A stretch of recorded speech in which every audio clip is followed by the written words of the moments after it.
When I unlocked the door to the Airbnb, the air inside clung to my skin, humid, damp, like someone had just stepped out of a hot shower.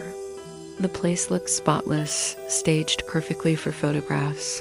But there was one thing wrong: a toothbrush in the bathroom and wet footprints trailing across the tile.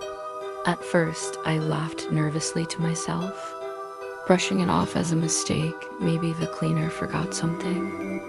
But as I wheeled my suitcase over the threshold, the sound of my own footsteps seemed swallowed by a silence that felt too heavy, like the walls themselves were listening. I set my bags down in the living room. Everything looked exactly as promised. Beige walls, neutral furniture, a faint citrus cleaner smell lingering in the air. Yet those footprints on the tile by the bathroom made the room feel less like a rental and more like I had just barged into someone's private space. I bent down to inspect them. They weren't smudges now, they were distinct. Each toe defined, each arch sharp. Whoever left them had walked barefoot straight out of the bathroom and toward the bedroom at the end of the hall. I texted the host immediately. Hi, I just checked in. Everything looks good, but there's a toothbrush in the bathroom and some wet footprints. Did someone stay here recently? The reply came almost instantly. No one's been there for months. Are you sure you're at the right property? I checked the address twice. I was exactly where I was supposed to be.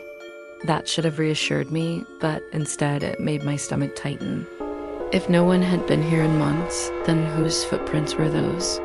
I carried on pretending everything was normal. I unpacked, made tea, even turned the TV on for background noise. But every so often, I caught faint sounds that didn't belong. The soft tick of floorboards shifting, a creak that sounded like weight moving across wood. I told myself it was the building settling. Old houses always make noise. Still, the feeling didn't go away, especially when I stepped into the bedroom. The bed was neatly made, pillows fluffed, blanket tucked tight.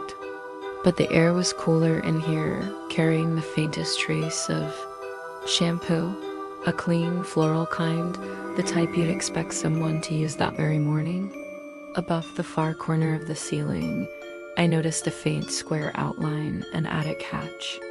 It wasn't in the pictures from the listing. Standing on the bed, I leaned closer. There was a small metal ring to pull it open. Dust clung to it, except for the clear smudge of a fingerprint. I climbed back down quickly, my chest tightening. That night, sleep didn't come easy. I left the TV on low, hoping for comfort. Around 2, and the faint creak of floorboards woke me. Slow, deliberate, not from the hallway, not from outside, from above me. I held my breath, listening. The pacing was unhurried, back and forth, directly above the bed. I texted the host again. Does this place have an attic? Because I swear I hear something moving up there. No response. The pacing stopped, silence hung heavy. Then tap, tap, tap. A slow, deliberate knocking sound from the attic hatch above my head.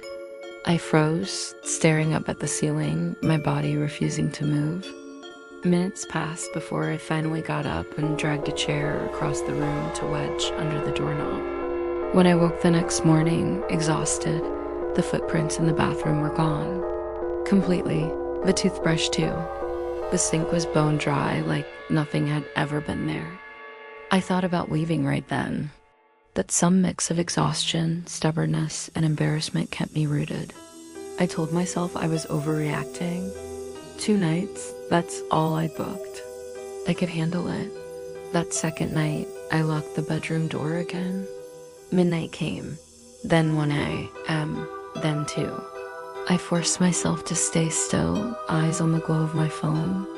The creaking returned, heavier this time.